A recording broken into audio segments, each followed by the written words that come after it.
Communication, marketing, recrutement. Vos besoins ont des solutions vidéo avec Décideur TV, le studio.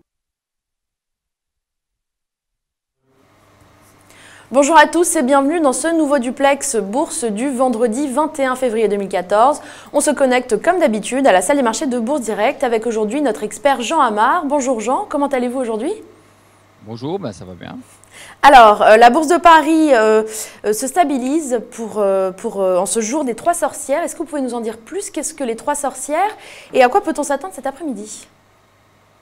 Alors ça reste assez volatile toujours. Donc c'est vrai que la journée des Trois Sorcières, c'est l'avant-dernier vendredi du mois, jour où expirent plusieurs contrats, catégories donc de contrats à terme comme les contrats futurs sur indice, options sur indice et options sur action.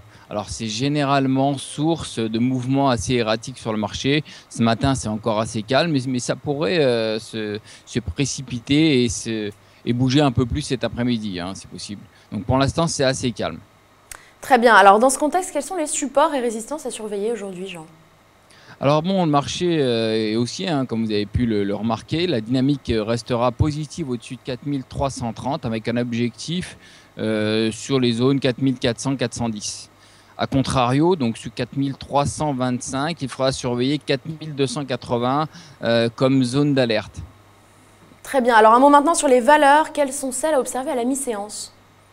Alors on a remarqué donc Kering a publié ses résultats.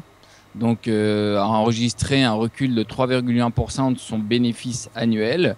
On peut dire que son pôle annuel, son pôle luxe, plus 4,4 au quatrième trimestre, résiste bien avec la marque Gucci, Bottega Veneta et surtout Yves Saint Laurent, donc qui signe son meilleur trimestre avec plus 42% de son chiffre d'affaires qui augmente.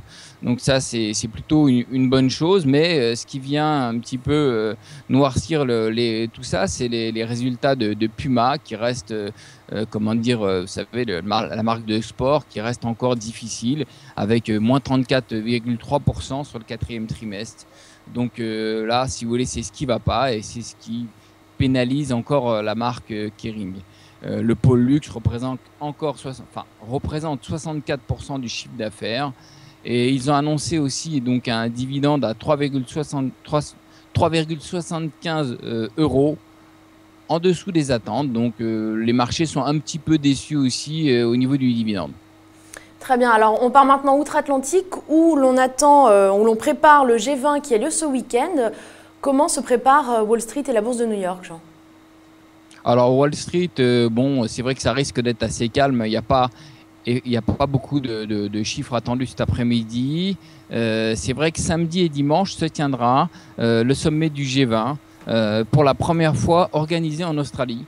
Seront réunis donc les ministres des Finances, les banques centraux, les banquiers centraux et les principaux économies de la planète. Donc, au menu des discussions, la question de l'impact de la politique monétaire des États-Unis sur les pays émergents, dont on a vu qu'au début du mois, ça avait fait bouger un petit peu les marchés, le ralentissement de la croissance observée en Chine et la création aussi peut-être d'une banque de développement dotée de 50 à 100 milliards de dollars afin de stabiliser donc les marchés de change, donc des pays émergents justement. Donc on verra si tout ça sera au menu, parce que moi je ne sais pas encore de quoi ils vont parler, mais j'imagine bien évidemment que tout sera au menu des discussions. En revanche, les négociations risquent toutefois d'être difficiles, l'Allemagne ayant fait savoir qu'elle s'opposait à la fixation d'objectifs spécifiques. Donc ça va pas être facile, ça va négocier. Alors sur le plan statistique, aux États-Unis quand même, il y a une statistique à 16 heures, c'est la vente de logements existants en janvier, attendue en baisse. Voilà, donc tout ce qui est attendu aujourd'hui, c'est une séance qui devrait être logiquement assez calme. Très bien, merci beaucoup Jean pour toutes ces précisions. On se retrouve lundi pour un nouveau duplex. En attendant, très bon week-end à tous et très bonne séance à tous. À lundi.